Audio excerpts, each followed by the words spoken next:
की राजसभा के स्थान पर भक्तिमती शबरी के आश्रम में प्रभु विराजमान हैं और वे नवधा भक्ति का जो दिव्य उपदेश शबरी जी को दे रहे हैं। आइए हम सब इसी भाव से उसे ग्रहण करें कि वक्ता के मुख से प्रभु ही अपनी नवधा भक्ति की महिमा की ओर संकेत कर रहे हैं और सुनने वालों के अंतःकरण में शबरी जी जैसी भावना उत्कंठा की भावभूमि होने पर ही उसका आनंद लिया जा सकता है। प्रभु ने नवधा भक्त के संदर्भ में सबसे पहले सत्संग की महिमा की ओर इंगित किया। प्रभु कहते हैं, संतों का संग ही मेरी पहली भक्ति। तो वस्तुतः श्री रामचरितमानस में संत की महिमा, संत की भूमिका आपको सर्वत्र दृष्टिगोचर होगी और अनेक अनेक दृष्टांतों के द्वारा, उपमाओं के द्वारा गोस्वामी जी ने संत महिमा को प्रतिष्ठापित करने का प्रयत्न किया और उसको भिन्न भिन्न रूपों में यदि आप मानस के सातों कांडों पर दृष्टि डालें तो सर्वत्र आपको संतों की भूमिका का महत्व, संतों की आवश्यकता क्यों है का इसका संकेत प्राप्त होगा और आपका ध्यान इस ओर भी गया होगा। जाना चाहिए कि भगवान ने जो नवधा भक्ति का उपदेश दिया उसमें संतों का स्मरण 2 बार किया। अन्य भक्त के जो स्वरूप है वो 1 बार है, कथा का प्रसंग 1 बार, गुरु चरणों की सेवा बस उसका भी उल्लेख, भगवान के गुणानुवाद का गायन इस तरह से भी, इस तरह से 4वीं, 5वीं, 6वीं भक्त में आप साधनाओं की भिन्नता का वर्णन पाएंगे। पर पहली भक्ति के बाद भगवान जब 7वीं भक्ति का निरूपण करते हैं तो फिर उन्होंने संतों की महिमा का स्मरण किया और एक नए रूप में किया। उन्होंने कहा, सातों सम मोहिमय जग देखा। मेरी 7वीं भक्ति ही यही है कि सारे संसार में व्यक्ति मेरा दर्शन करे, मुझ में ही सारे विश्व का दर्शन करे। और उसके साथ साथ एक वाक्य जोड़ना प्रभु ने आवश्यक समझा और उसमें उन्होंने ये कहा कि संत को मेरी अपेक्षा भी अधिक श्रेष्ठ मानना चाहिए। एक नई बात है। पहली भक्ति में तो केवल इतना मात्र है कि पहली भक्ति संतों का संग है, पर 7वीं भक्ति में प्रभु कहते हैं, सातों सम मोहिमय जग देखा और मोहिते अधिक संत कर लेखा। उसका तात्पर्य है कि संतों की महिमा का जो वर्णन किया गया है, प्रारंभ में उसकी उतनी अनुभूति नहीं होती है जितनी भक्ति साधना के सर्वोच्च स्थितियों में प्रवेश करते हुए संत का स्वरूप क्या है, संत की महिमा क्या है, इसका ज्ञान होता है। और तब उसको यूं ध्यान में रखने की चेष्टा करें कि ईश्वर वह तो सत है। कृपया चैतन्य रहेंगे तो ही आप उसे सुन सकेंगे और मेरे लिए भी आप प्रेरक बन सकेंगे। तो वैसे ईश्वर के लिए ईश्वर सत रूप है, सत्य रूप है, ऐसा बार बार कहा गया। और ईश्वर के लिए एक अक्षर और जोड़ दिया गया, सत में एक आधा जो नकार जुड़ा हुआ है का वह जो है वही उसी से संत शब्द बन गया। तो संत का उद्देश्य क्या है और उस अर्ध मात्रा के द्वारा संत को जो विशिष्टता प्रदान की गई उसका तात्पर्य क्या है? और तब इसका उत्तर है कि यह जो सतरूप ईश्वर है, कैसे तो बंद ही कर दे क्योंकि तो जो इतना तीव्र प्रकाश से कीड़े ही बरस रहे हैं। तो ये सतरूप जो ईश्वर है वो कहाँ रहता है? तो इसका तो एक ही उत्तर सारे शास्त्रों में और ग्रंथों में दिया गया, और उत्तर यह है कि वह ब्रह्म जो है का सत चेतन घन आनंद राशि, वह सत है, चेतन है और समस्त आनंदों का राशि है। तो उसको व्याख्या के रूप में यूं कहें, सत का अर्थ है सत कहिए जो विनशय नहीं। सत का तात्पर्य है जिसका कभी विनाश नहीं होता, जो पहले भी था, अब भी है, भविष्य में रहेगा, वह मानो सत है। और चित शब्द का तात्पर्य है चित चैतन्य सकल घटमाएं। चित का अभिप्राय है कि जो समस्त प्राणियों में चेतना के रूप में विद्यमान है वह मानो चित। और उसके साथ जो आनंद शब्द है उसका तात्पर्य है आनंद निशिदिन रही आनंदा, ताते नाम सच्चिदानंदा। तो संसार में व्यक्ति का आनंद क्षणिक है, अभी आनंद मग्न है और अगले ही क्षण का वह व्यक्ति आनंद से दूर चला जाता है, विषाद में डूब जाता है।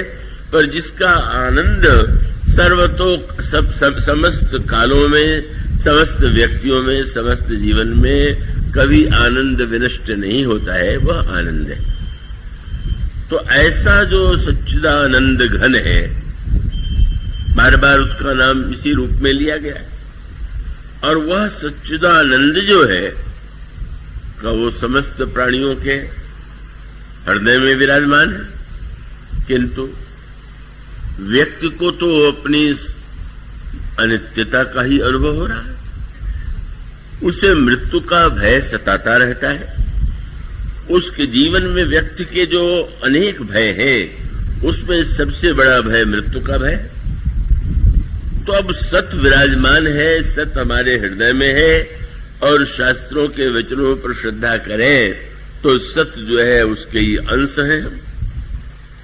पर सत जो जीव है, संत का अंश होने के नाते मृत्यु के भय से निरंतर आक्रांत है, भयभीत। और जो चित रूप ईश्वर का अंश है, उसमें सर्वत्र ब्रह्म ईश्वर का साक्षात्कार नहीं होता है, अपितु उसको अपने और पराये में भेद दिखाई दे रहा है। राग और द्वेष की सृष्टि हो रही है, तो चित्त का भी कोई लक्षण हमारे आपके जीवन में नहीं दिखाई देता।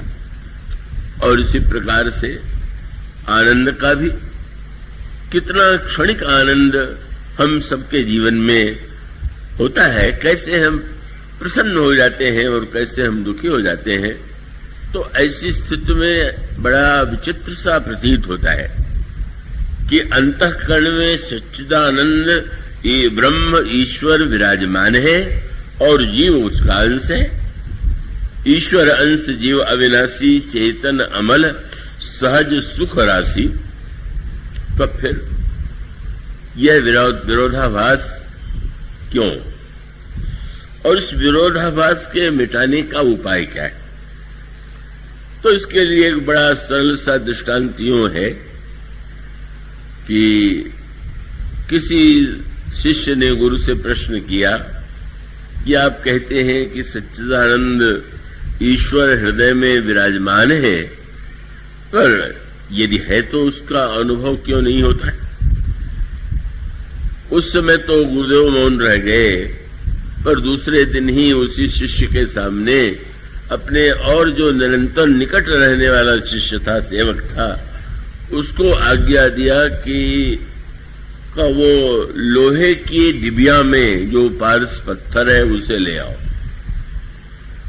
अब नए जो शिष्य था उसने जब सुना तो सोचने लगा कि कैसी अटपटी बात कह रहे हैं महाराज, अगर पारस होगा तो लोहे का डिब्बा नहीं होगा, और लोहा है और उस पर पारस है तो पारस नकली होगा।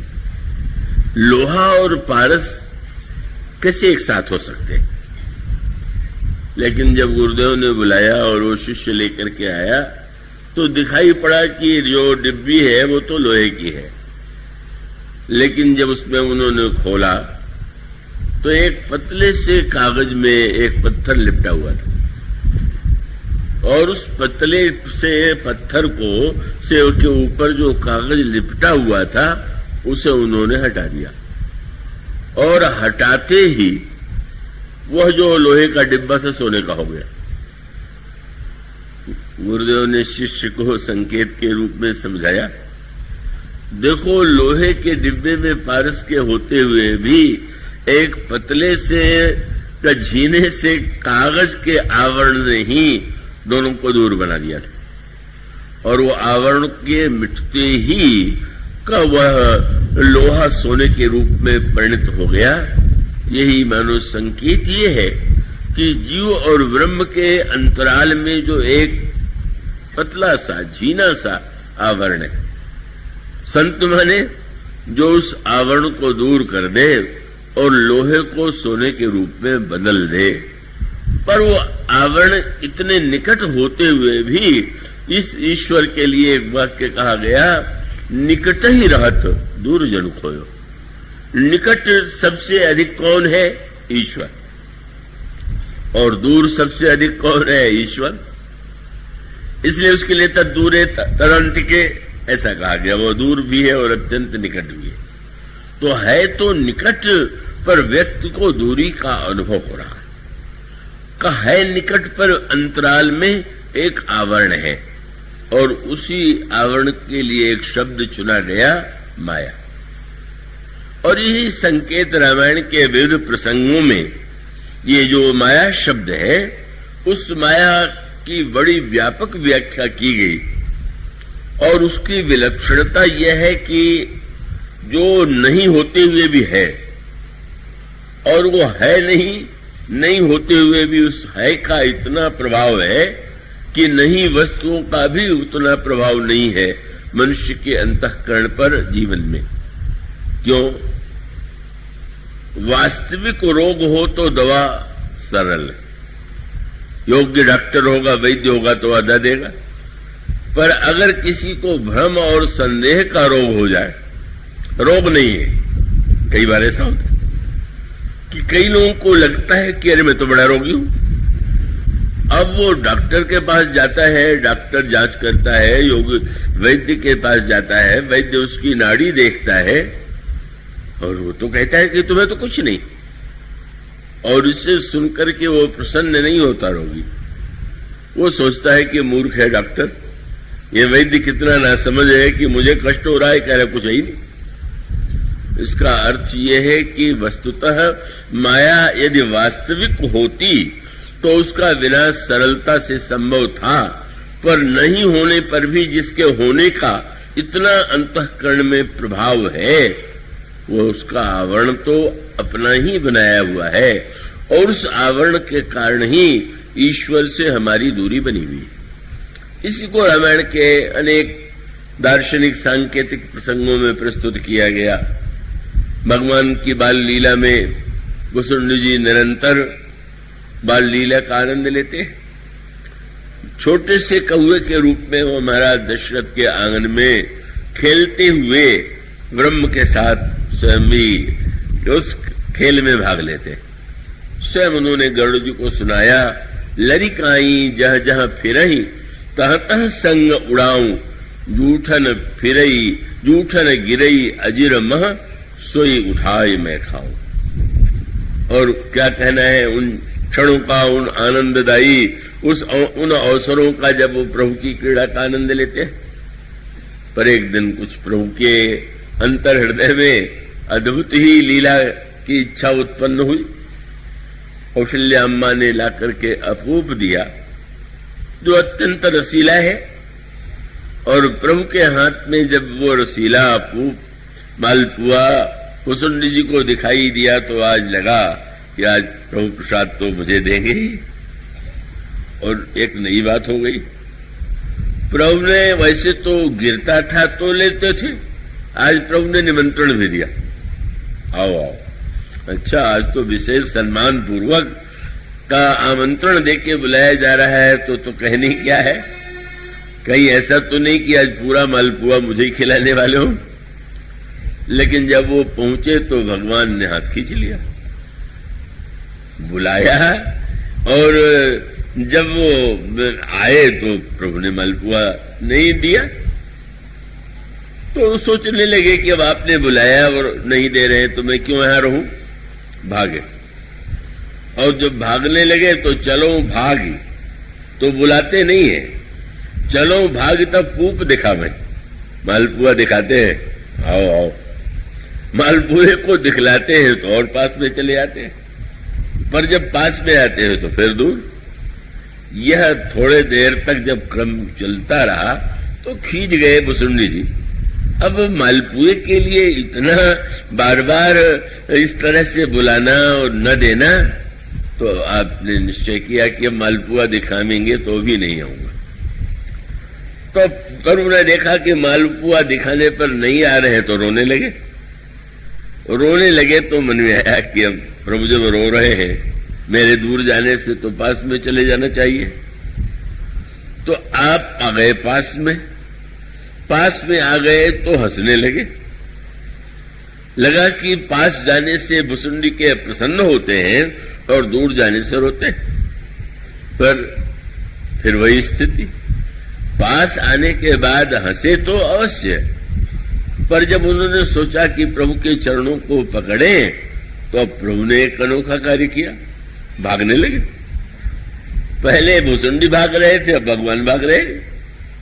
अब जब यह खेल चला और प्रभु नहीं दे रहे हैं तो भुसुंडी जी ने उस स्थिति का वर्णन करते हुए कहा, आवत निकट हंसहि प्रभु भाजत रुदन कराहि, जाऊं समीप गहन पद फिरी फिरी चितय पराय।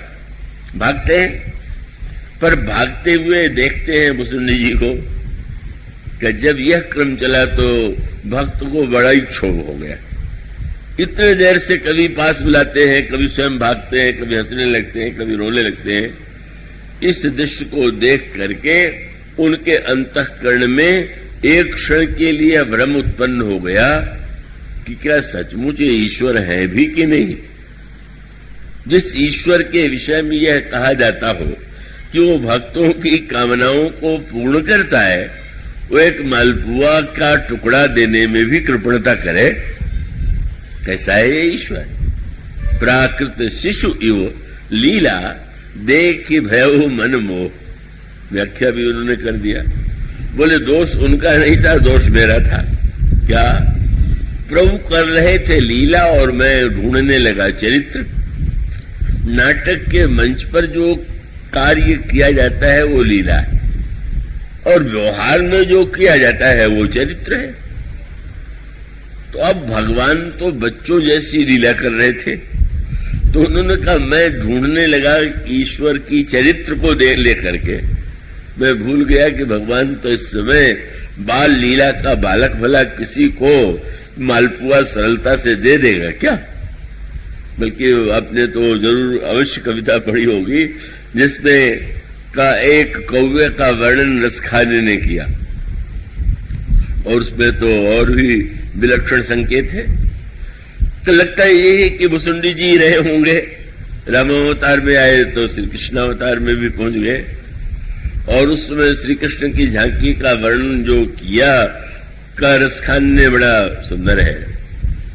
का धूसर धूरी भरे अति सुंदर, यहां भी भगवान राम धूल धूसरित रूप में बताया गया है।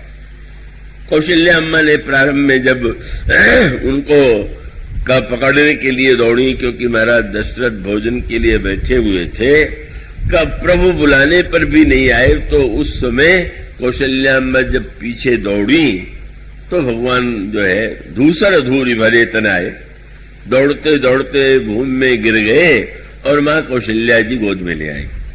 रसखान कहते हैं दृश्य यहां भी वही है। धूसर धूरी भरे अति सुंदर और तैसी बनी सिर सुंदर चोटी, और दृश्य आंगन का ही है। खेलत खात फिरे अंगना, पग पैजनी बाजत पीरी कछोटी। दृश्य देखा, श्री राम भी आंगन में विहरण करते हैं। रसखान ने जब इस दृश्य को देखा तो वह छवि को रसखान विलोकत भारत काम कला निज कोटि। कौआ पास में आया, पर वो पुराना उस अवतार का स्वभाव तो दिखाई नहीं दे रहा। वो तो बिल्कुल ऐसा लगा कि अब तो हम ये देंगे ही नहीं। भगवान ने तो राम के रूप में नित्य दिया था, एक ही दिन न देने की लीला की, पर भुसुंडी जी ने बहुत बढ़िया खेल किया। बोले भाई उस अवतार में देने वाले इसमें तो छीन करके ही खाने वाले, सब छीन लेते हैं, चुरा लेते हैं। तो रसखान कहते हैं कि इस कौवे ने क्या किया? बोले काग को भाग कहां कहिए, हरि हाथ ते ले गए वो माखन रोटी। झपट्टा मारा और उनके हाथ से लेकर के उड़ के चले गए। तो वो श्री कृष्ण की लीला का एक दूसरा रूप है का, जहां पर वो वैसा लगता है कि जैसे का वहां तो छीना झपटी का अनोखा खेल चल रहा है, और भुसुंडी जी ने उस रूप में प्रसाद ग्रहण किया। पर इस लीला में तो भगवान सर्वत्र बड़े उदार प्रतीत हो रहे थे। पर जब आज यह दृश्य दिखाई पड़ा तो मन में क्षोभ हुआ और भागे। बड़ा प्रसंग विस्तृत है। काकभूषुंडी जी को आशीर्वाद था कि कोई ऐसा ब्रह्मांड में स्थान नहीं है कि जहां पर वे पहुंच नहीं सकते। और उस सप्तावरण में पृथ्वी, जल, अग्नि, वायु, आकाश, प्रकृति, महत्त्व, ये जो 7 आवरण हैं, उन 7 आवरण में उन्हें आशीर्वाद दिया था लोमश जी ने कि तुम सर्वत्र जा सकते हो। जहां वे गए वहां पर उन्होंने प्रभु का दर्शन किया। प्रभु ने, मुनियों ने भुसुंडी जी को यह बताने की चेष्टा की थी कि ईश्वर सर्वभूतमय है। ईश्वर तो समस्त प्राणियों के हृदय में निवास करता है, पर भुसुंडी जी को ये मत अच्छा नहीं लगता था कि ईश्वर सर्वत्र निवास करता है, समस्त प्राणियों के हृदय में निवास करता है। वो तो यही मानते थे कि नहीं, हमारे जो श्री राम है वो तो अयोध्या के आंगन में, दशरथ जी के आंगन में निरंतर नन्हे बालक के रूप में क्रीड़ा करते हैं। यह सिद्धांत तो उन्होंने कहा निर्गुण मत मम हृदय ने आवा। भगवान ने जो भक्त नहीं स्वीकार कर रहा था, आज स्वीकार कराने के लिए ही ये लीला की थी। मानो प्रभु ने एक सूत्र दिया कि सर्वव्यापकता और एक देशीयता, इन दोनों में परस्पर कोई विरोध नहीं। ईश्वर सर्वव्यापक है कि केवल अयोध्या में महाराज दशरथ के आंगन में है, सर्वव्यापक है, तो एक बात हुई। और जब दशरथ जी के आंगन में कहे तो लगता है कि वो तो एक देश में है, और जो एक देश में है वो सर्वदेश में नहीं, और जो सर्वदेश में है उसे एक देश में कहना उचित नहीं है। मानो परस्पर विरोध है। भगवान ने आज अपने भक्त को कौ रसीला मालपुआ भले ही न दिया हो, पर आज उन्होंने यह बताया कि तुम आनंद के केंद्र के रूप में तुम एक देश में मुझे देखते हो, तो ये बिल्कुल ठीक है। अब ये दृष्टांत आप यूं ले सकते हैं कि आकाश में जब आप सूर्य को देखते हैं तो सूर्य कितना बड़ा दिखाई देता है? एक थाली के आकार का ही तो दिखाई देता है। तो जब दिखाई देता है और ये हम मान लें कि यह सूर्य इतना ही बड़ा है और केवल इसी छतरपुर में ही है, जब इतना छोटा है तो फिर यहीं के लोगों को दिखाई दे रहा होगा।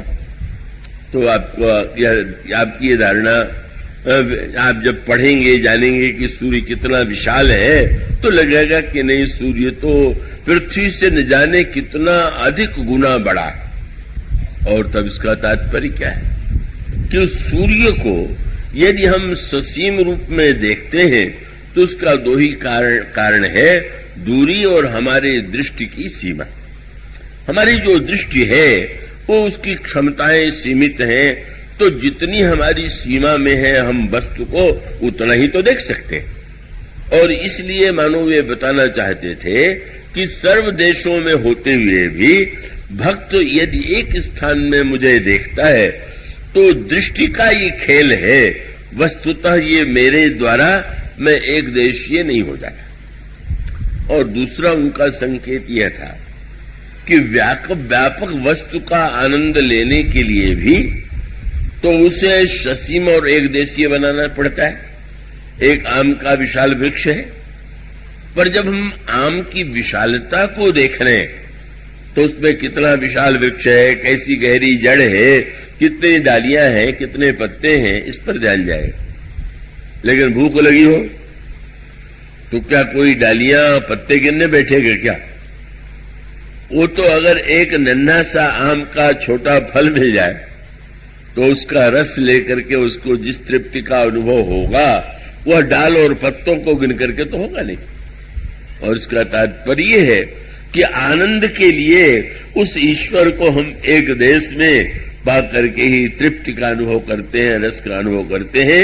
इसलिए भुसुंडी को मानो यह सत्य सिखाने के लिए कि तुम एक देश में आनंद लेते हुए भी मेरे सर्वव्यापकता को वस्तुतः ग्रहण करो, समझ लो। और उसके साथ साथ भगवान ने जो एक और सूत्र दिया जो इस संदर्भ में जिसकी आवश्यकता थी, वो ये है कि भुसुंडी जी को पकड़ने के लिए भगवान राम भुजाएं फैलाए हुए और जहां तक वे जाते हैं वो भगवान राम की भुजाएं। तो गरुड़ जी ने ये कहा कि जब जहां आप गए वहां पर भगवान थे, भगवान आपको पकड़ना चाहते थे तो पकड़ क्यों नहीं पाए? और तब उन्होंने जो उत्तर दिया वो सांकेतिक उत्तर है। उनका हाँ, भगवान सर्वत्र तो थे, लेकिन चाहे जहां पे गया 2 अक्षर की दूरी बनी रही। और क्या 2 अक्षर, 2 अंगुल कहा उन्होंने। उनका सप्ताह वर्ण भेद करी, जहां लगी रही गति मोरी, गयऊं तहां प्रभु भुज ने रखी, व्याकुल भयऊं बहोरी। क्यों ये 2 अंगुल कौन सा है? ये माया। ये माया शब्द का जो 2 अक्षर है, भगवान ने भुसुंडी को बताया कि सर्वव्यापक होते हुए भी जो जीव और मेरे हृदय में मुझ में दूरी है वो केवल 2 अंगुल है, और यह 2 अंगुल तो माया ही है। यह माया 2 अक्षर 2 अंगुल पर करोड़ों योजन में भी यह माया किस तरह से व्यक्ति को दूर बनाए रखती है, भगवान ने यह दर्शन भुसुंडी जी को कराया। और उसके पश्चात यही संकेत अनेक प्रसंगों में दिया गया। यह जो भगवान की माया कहते हैं, माया बड़ी प्रबल है। माया के बंधन में जीव बंधा हुआ है का मानो यूं कह लीजिए कि साधारणतया जादूगर भी जब कोई जादू दिखलाता है तो कुछ कैसा अनोखा दृश्य दिखा देता है कि बुद्धिमान दर्शक भी उसके जादू का रहस्य नहीं समझ पाता। ठीक इसी प्रकार से कि यह जो माया शब्द है, 2 अंगुल की दूरी, करोड़ों योजन की यात्रा आप कर सकते हैं, करोड़ों किलोमीटर की यात्रा कर सकते हैं। चंद्रमा और मंगल चंद्रमा तक पहुंच गए हैं और शायद आगे पहुंच जाएं, लेकिन ये 2 अंगुल की दूरी तो बनी ही रहेगी। और ये 2 अंगुल माया ही है। और इस माया को निवारण करने के लिए भगवान ने बड़ी अनोखी बात कही, गीता में भी और रामायण में भी। क्या? उसका उत्तर यही है कि वह जो माया है का वो वस्तुतः भगवान कहते हैं। पूछा गया, महाराज ये आपकी माया से पार पाने का उपाय क्या है? तो भगवान ने कहा, देवी हेसा गुणमयी मम माया दुरत्यया। तब बोले, मामे वे प्रपद्यन्ते माया मेताम तरन्ते। जो मेरी शरणागति ग्रहण करते हैं वही इस माया के आवरण को दूर कर सकते हैं, माया को पार कर सकते हैं। माने कुछ नहीं। नारद जी के प्रसंग में क्या उत्तर आता है, क्या संकेत आता है? नारद जी को जब भगवान ने क्षीर सागर से विदा किया और भगवान को ये लगा कि नारद के हृदय में काम को जीत करके अभिमान आ गया है, इस अभिमान को दूर करना है, तो भगवान ने क्या किया? जब वो नारद जी चले तो एक नगर दिखाई पड़ा। अब ये नगर क्या वास्तविक था क्या? आप इस पर विचार करके देखिए कि जब वो चलते हैं तो दिखाई देता है कि एक विशाल नगर है और उस नगर में शील निधि नाम का राजा है, उसकी पुत्री का नाम विश्वमोहिनी है और नारद जी उस नगर में प्रविष्ट होते हैं। इतना बड़ा महापुरुष तत्वज्ञ का वह व्यक्ति उस नगर में प्रविष्ट हुआ और उसका उत्तर क्या है कि जब तक वो भक्ति भावना में स्थित थे तब तक उनके जीवन पर कोई प्रभाव नहीं पड़ा, दुर्गुणों का भी नहीं पड़ा, काम ने आक्रमण किया तो भी नहीं पड़ा। पर जब वे ईश्वर के स्थान पर अपने को ब्रह्मचारी, अपने को योगी, अपने को दुर्गुणों का विजेता मानने लगे तो बस का वो माया शब्द की व्याख्या लक्ष्मण जी ने पूछा, प्रभु आपकी माया रहती कहाँ है? वो कौन है? तो प्रभु ने कहा वो रहती कहाँ है? मैं और मोर तोर तय माया, यही बस कीने से जीव निकाया, मैं और मेरापन मैं आया और ईश्वर का दर्शन जीवन से दूर चला गया। यही अहम आया और अहम आने पर माया नगर के उस राजा के नगर में गए। उसने अपनी कन्या का हाथ दिखलाया। देख करके नारद जी ने इतना अद्भुत हस्तरेखा उसकी जब देखी, इतने विश्व में उन्होंने इतने लोगों की हाथ की रेखा देखी पर ऐसी हस्तरेखा तो कहीं नहीं थी। क्या देखा कि अरे जो यही बरई अमर सोई होई, समर भूमि ते जीत न कोई। जो उन्होंने अगले देखा कि बस ये कन्या जिससे विवाह करेगी वो सारे संसार में पूज्य होगा, जिसका वर्ण करेगी वह अमर हो जाएगा। जो यही बरई अमर सो होई, समर भूमि ते जीतन कोई। संसार में उसे कोई हरा नहीं पावे। से वही सकल चराचर ताही, सारे संसार के जीव उसकी सेवा करेंगे जिसका यह कन्या वर्ण करेगी। यही फल उल्टा हो गया। हस्तरेखा में लिखा ये हुआ था कि जिसमें इतने गुण होंगे उसको ये कन्या वर्ण करेगी, और उन्होंने मान लिया जिससे विवाह कर लेगी उसमें इतने गुण आ जाएंगे तो फिर दूसरा क्यों, मैं ही क्यों न विवाह कर लूं। और विवाह करने के लिए सुंदरता चाहिए, सुंदरता के लिए भगवान का स्मरण किया। स्मरण करने के बाद भगवान ने बंदर की आकृति दे दिया। स्वयंवर सभा में उस राजकन्या ने भगवान के गले में जयमाल डाल दिया। भगवान लेके चले गए। बड़े व्याकुल हो गए नारद जी, और जब रुद्र गणों ने कहा कि अपना मुंह जाकर के शीशे में तो देखिए। अब शीशे कहाँ ढूंढे ब्रह्मचारी जी? वो तालाब था, जाकर के उसी में मुंह देखते हैं, और जो ही बंदर की आकृति देखी भगवान पर क्रोध आ गया। मैंने सुंदर बनाने के लिए कहा, उन्होंने बंदर बना दिया। कितना ईर्ष्यालु है भगवान है। और तब निश्चय कर लिया कि देहों शाप की मरियों जाई, या तो मैं शाप दे के उन्हें दंड दूंगा या आत्महत्या कर लूंगा। क्यों? बोले जगत मोर उपहास कराई, संसार में मेरी इस तरह से हंसी उड़वा दी इन्होंने। भगवान ने उनके बिल्कुल हंसी उड़ने नहीं दिया था। उस समय तो स्वयंवर सभा में जब वे गए थे तो भी सबने नारद को नारद ही देखा। नारद जानी समय सुनावा, पर उनको लगा कि सब लोग मेरे ऊपर हंस रहे। और जब आप चले तो बीच में ही भगवान मिल गए। और मिले तो कैसे मिले? तो एक और लक्ष्मण जी, दूसरी ओर वही विश्वमोहिनी। नारद जी ने जब देखा इतना क्रोध आया, कितना बुरा व्यवहार है, जिससे मैं विवाह करना चाहता था, ने विवाह कर लिया और मुझे जलाने के लिए और सामने खड़े। और जब भगवान ने पूछ दिया कि महाराज मुनि कहां चले, विकल की नहीं, मुनि जी बड़े व्याकुल लग रहे हैं, कहां जा रहे हैं, तो क्रोध की सीमा नहीं रही, सारा खेल खेला, इतना इस तरह से मेरे विरुद्ध षड्यंत्र किया और इतने भोले बन गए कि पूछ रहे हैं कहां जा रहे हैं। और फिर जो क्रोध आया, तो क्रोध आने पर फिर तो झड़ी लग गई।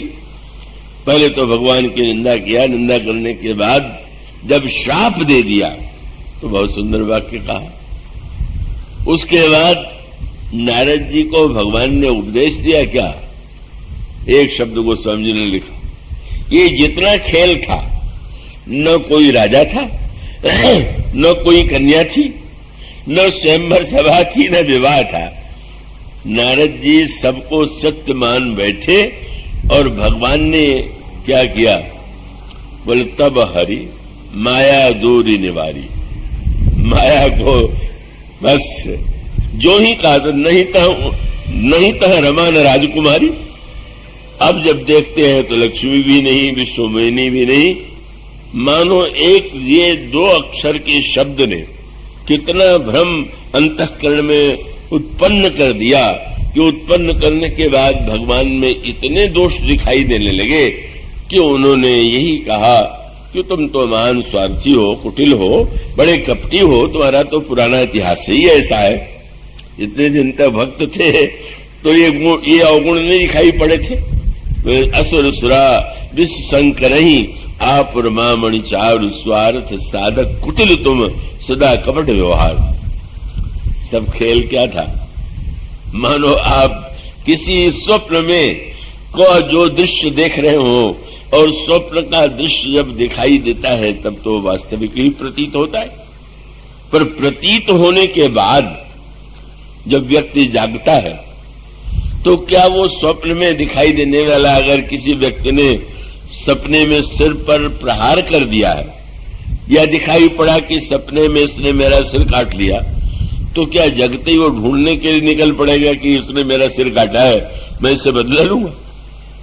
मानो भगवान ने केवल माया का आवरण दूर कर दिया और दूर कर देने के पश्चात नारद जी वो समझने लगे कि यह सब तो केवल एकमात्र भ्रांति। तो यह जो माया की विलक्षणता है जो जीव को दूर बनाए हुए है, किंतु उस प्रसंग में भी प्रभु ने संत की महिमा को ही प्रकट किया।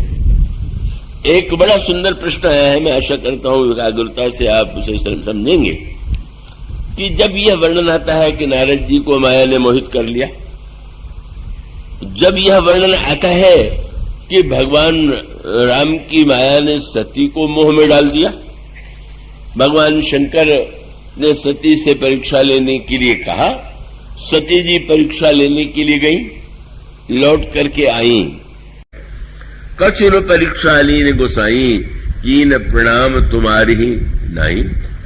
आश्चर्य हुआ और तब आपने ध्यान में देखा कि हुआ क्या, सब दिखाई पड़ा। और आप जानते हैं तब किसका ध्यान आया, शंकर जी को। गोस्वामी जी ने कहा सती जी झूठ बोल गई, शंकर जी को सर्वज्ञ समझती हैं। तो शंकर जी ने प्रणाम किसको किया, बोले बहुरी राम माया सिरनावा प्रेरी सती जी झूठ कहावा। धन्य हो माया देवी, आपने मेरी पत्नी से भी झूठ बोलवा दिया।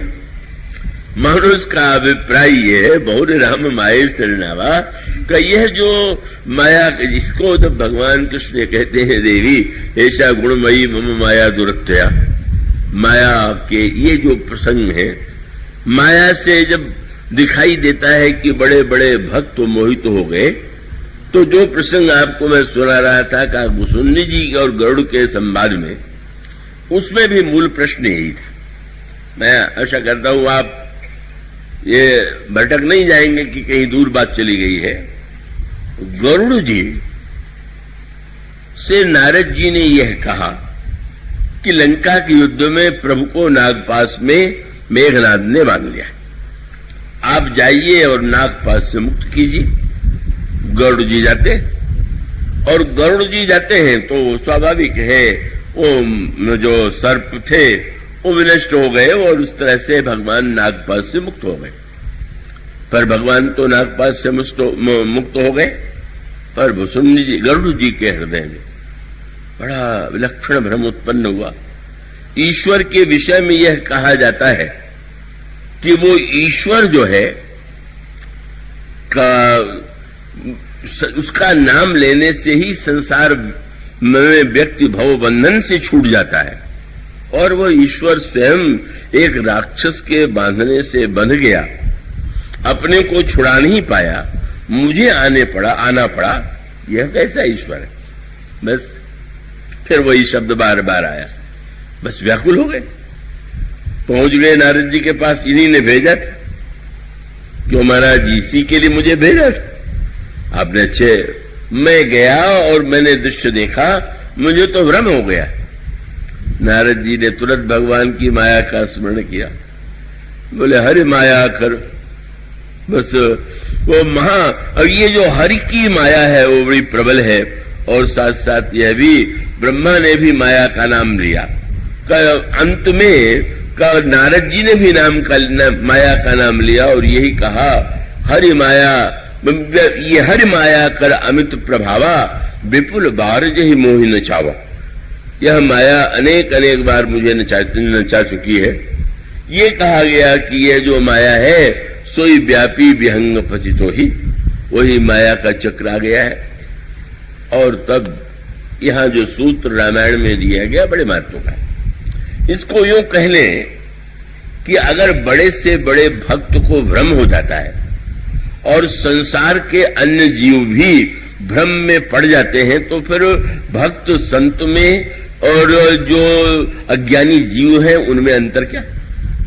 जब नारद जी को हो गया और गरुड़ को हो गया और भुसुंडी सर्वत्र हुआ, और इसका समाधान भुसुंडी जी ने किया। भुसुंडी जी ने भगवान की इस लीला का जब वर्णन किया तो यह बताया कि आप ये न समझिएगा कि इस चक्कर में आप पड़ चुके हैं, मैं भी पड़ चुका हूं। और तब उन्होंने उसका उत्तर भी दिया। वो उत्तर बहुत गहरा है और समझने योग्य। उन्होंने कहा कि जैसे संसारी व्यक्ति जब मायाग्रस्त होता है और कोई भक्त जब मायाग्रस्त होता है, तो दोनों में बहुत बड़ा अंतर है। और उसको एक अगर भौतिक दृष्टांत दें तो यूं दे सकते हैं, भीषण आंधी आवे और आंधी आने के बाद एक व्यक्ति हुआ है कि जो अंधा है, और दूसरा व्यक्ति हुआ है कि जिसकी आंखें धूल दोनों की आंख में भर गई।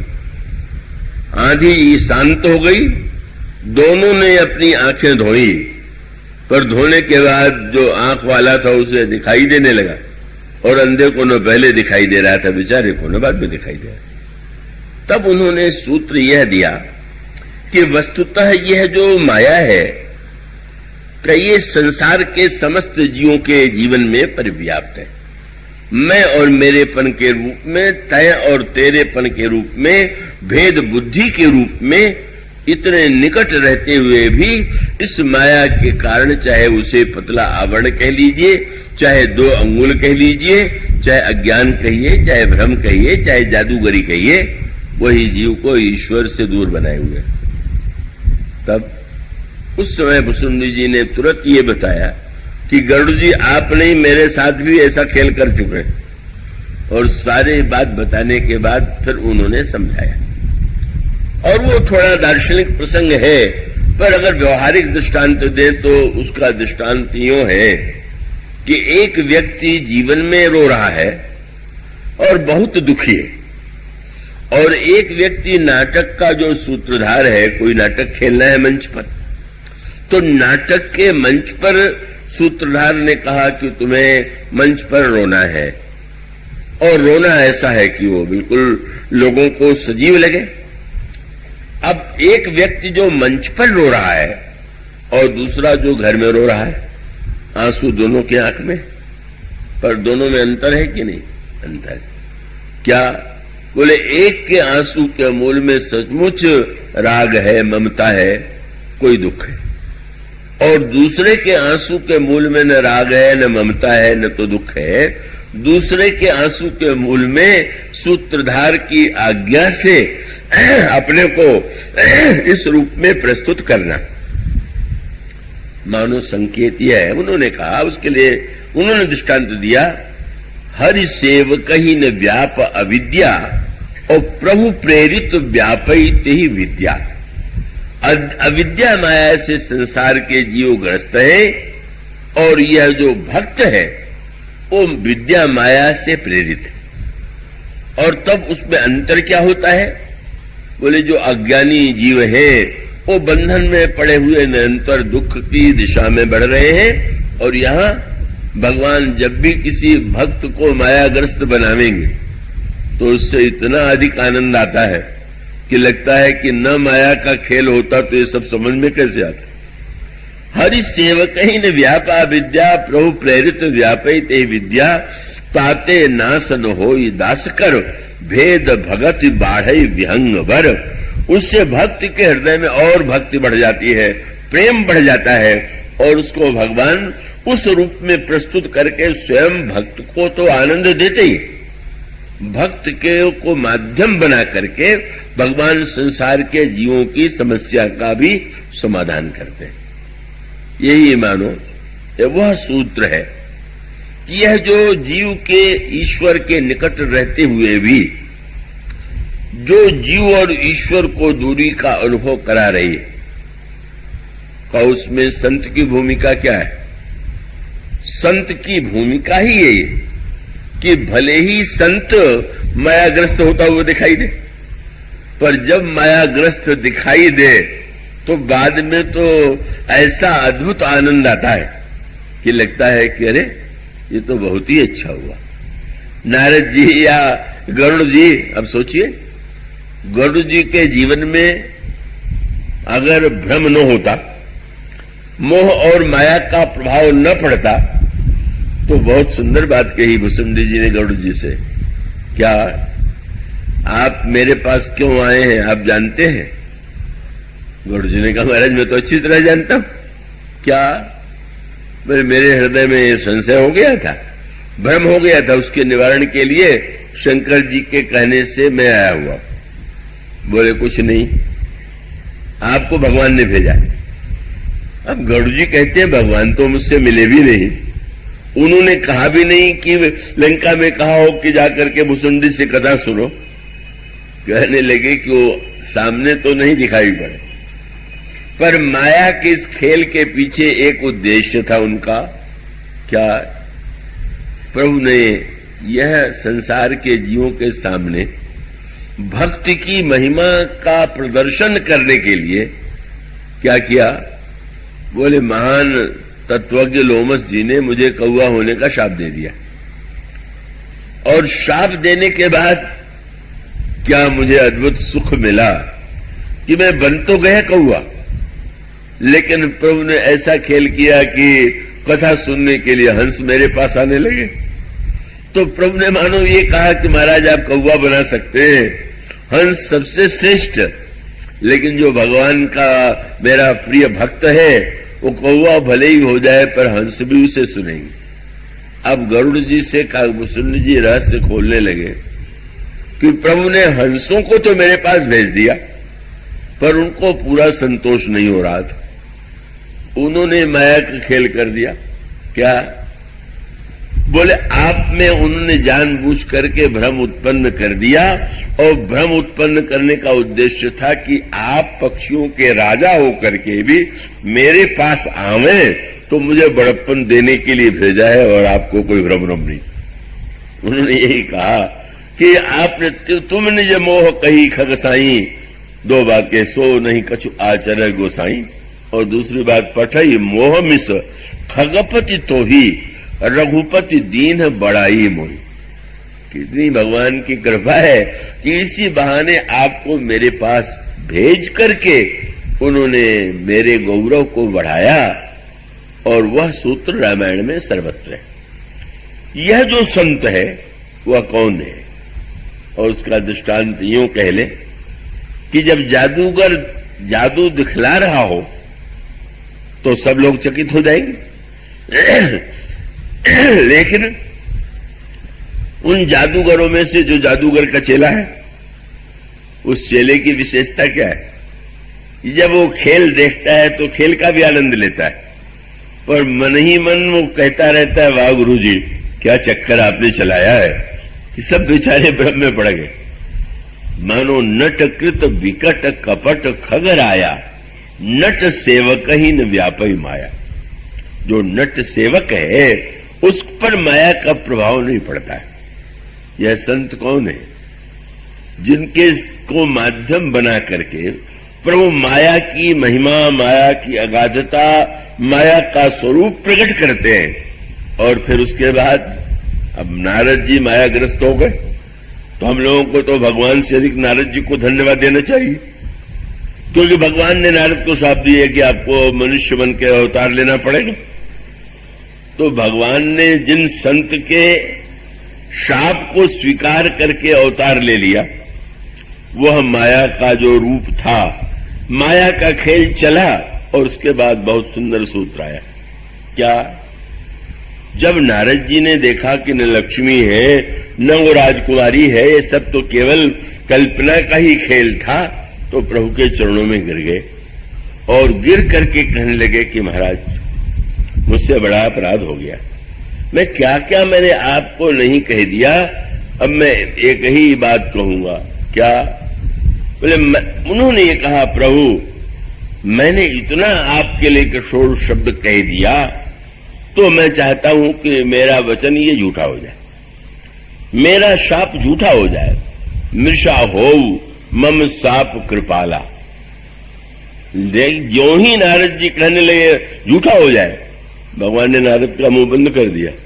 अच्छा, तो तुम ये समझ रहे हो कि जो तुमने शाप दिया है वो अपने मन से दिया? तब कैसे दिया? बोले, मम इच्छा का दीन दयाला। अरे मैं ही ऐसा खेल करना चाहता था, इसीलिए चक्कर में डलवा दिया तुम्हें, और ये कुछ जो तुमने किया है, कहा है, वो तो मेरी इच्छा। मानो भगवान भक्त जैसे कोई नाटक को जब प्रस्तुत करता है, तो नाटक में जो बातें होती हैं वो बिल्कुल सही नहीं होती, पर नाटक का उद्देश्य सही होता है। नाटक का दर्शक देखता है जो दृश्य, वो दृश्य तो बिल्कुल सही नहीं, पर उस नाटक के दृश्य का उद्देश्य होता है। इस घटना के द्वारा देखने वाले को क्या प्रेरणा मिलनी चाहिए। तो नाटक के देखते समय तो नाटक का आनंद लीजिए, पर बाद में उद्देश्य पर विचार कीजिए। अब नाटक देखते समय तो आप रामायण पढ़ते हैं तो कभी हंसते हैं, कभी आंसू आ जाता है, कभी गदगद हो जाते हैं, कभी रोमांच हो आता है। नाटक में यह सब होता ही है। नाटक के बीच में अगर कोई उससे भिन्न बात कह दे, मैं भूल नहीं पाता हूं, एक बड़े विश्वविद्यालय के कुलपति ने मुझसे कहा कि कुछ पहले हमारे यहां उत्सव हुआ था, उसमें मीरा की नृत्य नाटिका दिखाई गई थी, क्या आप देखना पसंद करेंगे? मैंने कहा कि अवश्य देखूंगा। सचमुच जब वो दृश्य में देख रहा था तो इतना अधिक आनंद आ रहा था कि तन्मयता की पराकाष्ठा। पर अचानक न जाने क्या कुलपति जी को सूझा कि मुझसे कहने लगे बीच नाटक में ही कि ये जो मीरा बनी हुई है मेरी चपरासी की लड़की। मैं बड़ा चकित हो गया। वो तो ये दिखाना चाहते थे कि कितना बढ़िया अभिनय हुआ, मुझे लगा ये बाद में कहते तो अच्छा था, ये बीच नाटक में कहने की क्या जरूरत है इसको। लेकिन जब मीरा का नाटक समाप्त होता है, या ये जो मंच पर जो नाटक होता है उसका आनंद केवल देखने तक ही जो है, वो दर्शक तो तृतीय श्रेणी का ही दर्शक है। आजकल चलचित्र में बहुत लोग जाते हैं और जब इसको अपना वो मानते हैं कि यह जो नायक है, नायक जब वो खलनायकों को पीटता है, जीतता है, तो ताली बजाते हैं। ताली बजा के अपनी प्रसन्नता प्रकट करते हैं। क्यों करते हैं? जानते हैं कि जीवन में तो कभी ऐसा हो नहीं पाएगा, चलो नाटक में ताली बजा के खुशी प्रकट करें। सार्थकता तो तब है कि नाटक देखने के बाद यह प्रेरणा मिले कि हमें जीवन में बुराई से लड़ना है, बुराई को परास्त करना है। वस्तुतः जीव और ईश्वर के बीच में जो केंद्र बिंदु है, जिसको माध्यम बना करके भगवान अपनी लीलाएं, अपनी माया का रहस्य प्रकट करते हैं, वही वस्तुतः संत है। और इसलिए भगवान मानो ये बताना चाहते थे कि नारद जैसा संत का जब प्रसन्न हो जाए तो भी क्या कहना है, क्या आनंद है। वह संकेत बार बार आता है। भगवान चित्रकूट में विराजमान है। कदेवर्षि नारद स्वर्ग में गए और जब जयंत ने, जो इंद्र का पुत्र था, यह सुना कि भगवान साक्षात परब्रह्म परमात्मा ईश्वर चित्रकूट में विराजमान है, तो विराजमान है तो स्वाभाविक रूप से मैं भी चल करके दर्शन का आऊं। पर दर्शन करने के लिए जब वो आया और उसने जो दृश्य देखा तो उसको तो कहीं ईश्वरत्व का कोई लक्षण नहीं दिखाई पड़ा। क्यों? भगवान राम को उसने देखा, चित्रकूट के वनस्थली में गए, पत्ते कोमल से कोमल तोड़ के ले आए, पुष्प ले आए, उस फटिक शिला पर भगवान ने पहले कोमल कोमल पत्ते बिछाए, फूल लाए थे तो उसके आभूषण गहने बनाए। बनाने के बाद सीता जी को जब पहनाने लगे, उनके मस्तक में तिलक लगाने लगे, उनके मुख का श्रृंगार करने लगे, जयंत को लगा ये ईश्वर है क्या? ऐसे दृश्य तो स्वर्ग में हम लोग करते ही रहते, कैसा ईश्वर? और तब स्वामी जी ने लिखा कि अंत में जनक नंदिनी सीता के चरण में उसने चोंच का प्रहार किया, और चोंच का प्रहार किया तो सीता जी के चरण से रक्त की धारा निकली। रक्त की धारा निकलते देखते ही प्रभु ने एक सीख का धनुष लिया, सीख का बाण लिया और ब्रह्मास्त्र का स्मरण करके आपने जब उस कौवे के पीछे उस तृण रूप ब्रह्मास्त्र को लगा दिया तो ब्रह्मधाम शिवपुर सब लोका, फिरा भ्रमित भय व्याकुल शोका, काऊ बैठन कहा न होही, सकई को राख राम कर द्रोही, मां तो मृत्यु पितु समन समाना, सुधा होई विष्णु हरु जाना, मित्र करई सतिर पुकै करनी, ताकह विविध नदी वै तरणी, सब जगताई अनलहुते ताता, जो रघुवीर विमुख सुभ्राता। सारे ब्रह्मांड में भागता रहा। भगवान का यह जो वाण है वो पीछा करता रहा। भगवान का वाण साक्षात काल है। काल से बच करके व्यक्ति कहाँ जाएगा? इसी लोक में जाए। काल सर्वत्र है, काल विनष्ट कर देता है। चारों ओर जब भागा, अब अंदर देखा, भगवान के पास गया, भगवान का दर्शन किया, पर उसके मन में संशय, अश्रद्धा, भगवान के प्रति यह भावना उत्पन्न हुई कि यह तो विषयी राजकुमार है और भटक रहा है चारों ओर। और तब वह सूत्र आया, वही संत की भूमिका। नारद जैसे संत जब प्रसन्न होते हैं तो भी, और जब क्रोध में आते हैं तो भी। नारद जी ने देखा जिस समय जयंत को, तो जयंत को देखते ही गोस्वामी जी ने लिखा, ईश्वर जो अंतःकरण में है वह दयालु नहीं। आप लोग उसको अन्यथा अर्थ में न ले लीजिएगा। साधारणतः तो व्यवहार में ही कहा जाता है ईश्वर बड़ा दयालु है, पर जो जो कार्य संसार में होते रहते हैं उसको देख करके तो नहीं लगता है कि वो दयालु है। कितनी दुर्घटनाएं हो जाती हैं, कितनी अन्याय अत्याचार हो जाते हैं।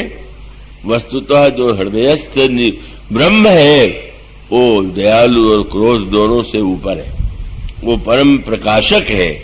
लेकिन उसमें ईश्वरत्व में जो दयालुता की बात कही जाती है, अब वो जयंत को कहीं ईश्वर में दयालुता का तो अनुभव नहीं हुआ कि यह तो नहीं लगा कि भगवान बड़े कृपालु हैं, बड़े दयालु हैं, पर मानो संत ने दृष्टि दिया। और यही सत्संग का फल है। जब नारद जी ने देखा तो गोस्वामी जी ने लिखा, नारद देखा विकल जयंता, और तब लाग दया कोमल चित संता। संत का हृदय अत्यंत कोमल होता है, ब्रह्म तो कूटस्थ है, वो कोमल कहां से होगा? कूटस्थ शब्द का अर्थ आप जानते हैं? अगर आप किसी लोहे की वस्तु बनाने वाले लोहार के पास जाएंगे तो वो अनेक प्रकार की वस्तुएं बनाता है, उसके पास हथौड़ा होता है और जिस लोहे से वस्तु को बनाना होता है उसको गर्म करता है। लेकिन जब हथौड़ा चला करके वो सामने वाले गर्म लोहे को आकृति देने की चेष्टा करता है तो आपने देखा होगा कहां करता है? जमीन में अगर करे तो हथौड़े के आघात से जमीन ही वस्तु ही बिखर जाएगी। वहां पर एक लोहा बड़ा सा गड़ा रहता है, तो ऐसा धसा के गड़ा जाता है, उसी पर वह लोहार जो है जो बना रहा है उसी पर वो गरम गरम धातु लोहे की जो वस्तु लोह जिसको आकृति देना चाहता है उसको रखता है, हथौड़े से पीटता है और उससे वस्तु बन जाती है। कूटस्थ का अर्थ है निहाई। निहाई माने लोहार के यहां रहने वाला वो लोहा जो हिलता डुलता कुछ नहीं। तो वेदांत ने तो ये कहा कि ब्रह्म तो कूटस्थ है, बिल्कुल हिलता डुलता कहीं है ही नहीं। बन रहा है, चाहे जो बन रहा है, गर्मी है, वो पीटा जा रहा है, नई नई आकृति हो रही है, तब कमानो उसमें दया की सृष्टि कौन करेगा? जो संत है वो दयालु है।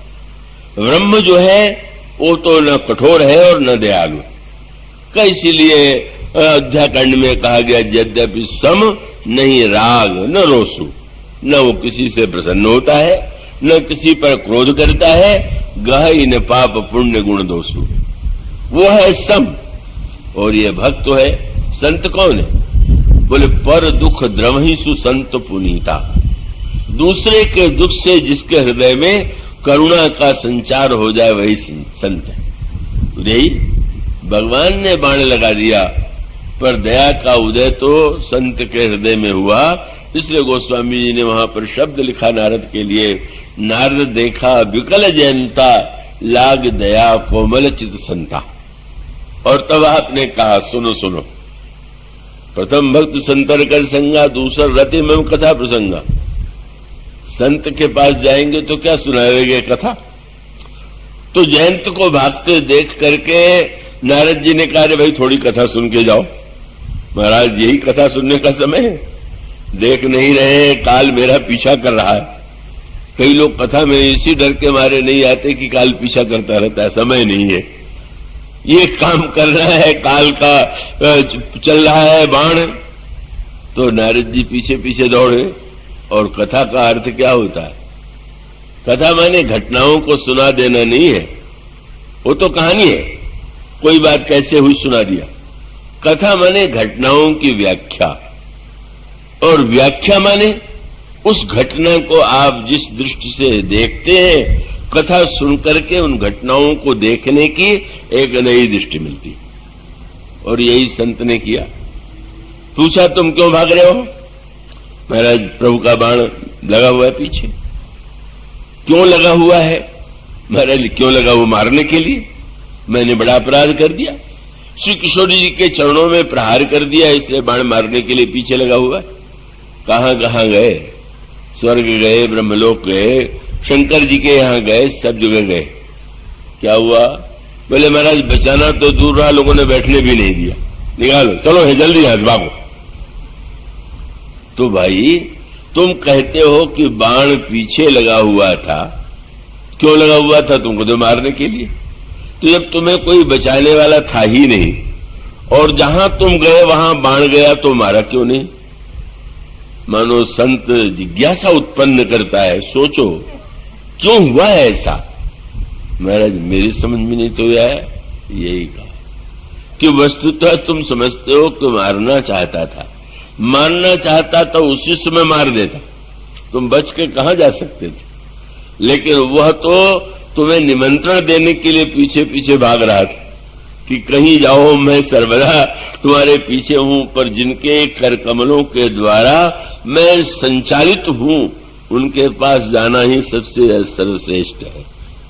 इसलिए यह मृत्यु, यह काल डर नहीं, बल्कि निमंत्रण है। बस अंतर तो ये है।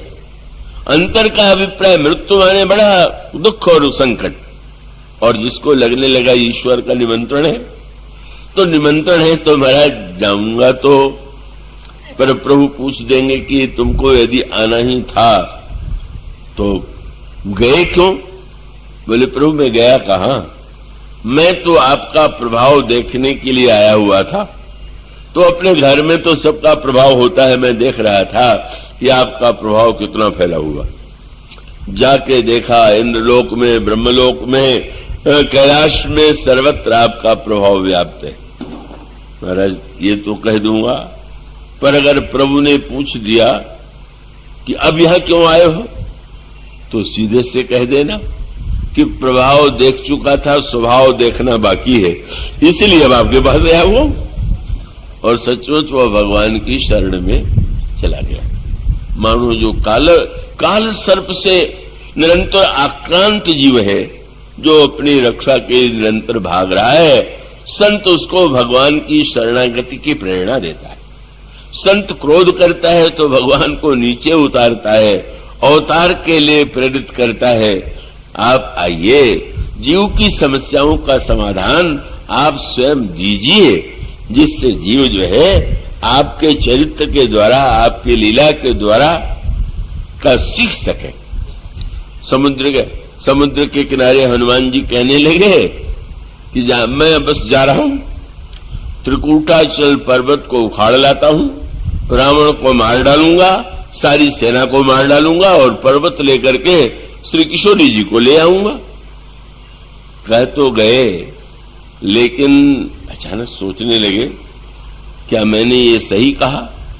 जामवान जी से उन्होंने पूछा, आप बताइए कि मुझे क्या करना है? बोले इतना ही करना। बोले सीता जी को देख के आकर के समाचार दे दो। जब रावण को मार के सीता जी को लाना है और वो हनुमान जी कार्य कर सकते हैं, तो फिर इतनी झंझट बढ़ाने की क्या आवश्यकता है? जामवान जी ने कहा कि तुम विचार करके देखो, क्या भगवान यदि चाहते तो न चाहने पर रावण सीता जी का हरण कर सकता था? इसलिए ऐसा काम न कर दो कि रामायण ही समाप्त हो जाए। रामायण बनी रहने दो रामायण। इतना ही करो तात तुम जाई, सीत ही देख कहो सुधि आई। क्या हुआ? तब निज भुज बल राजीव नैना, कौतुक लाग संग कपिसेना। कपिसेन संग संहार निश्चर, राम सीत ही आनी है। त्रैलोक्य पावन सुजस सुर नर मुनि नार दादि बखानी है। परिणाम क्या हो? जे ही कहत गावत सुनत समुझत, परम पद नर पावई। रघुवीर पद पाथोज मधुकर दास तुलसी गावई। मानो संत दोनों ही स्थितियों में भगवान को प्रकट करता है, भगवान की लीलाओं का क्या व्याख्या करता है, दर्शन कराता है, और स्वयं अपने जीवन में माया की विचित्रता का दर्शन कराने के लिए वो जो स्वयं को भी मायाग्रस्त के रूप में प्रस्तुत करता है। इसलिए भगवान जब शबरी जी को उपदेश देते हैं तो यही कहते हैं कि मेरी भक्ति करने के लिए सीधे मेरे पास न चले आओ, प्रथम भक्ति संतन कर सका। इसके बाद की चर्चा बोले श्याम।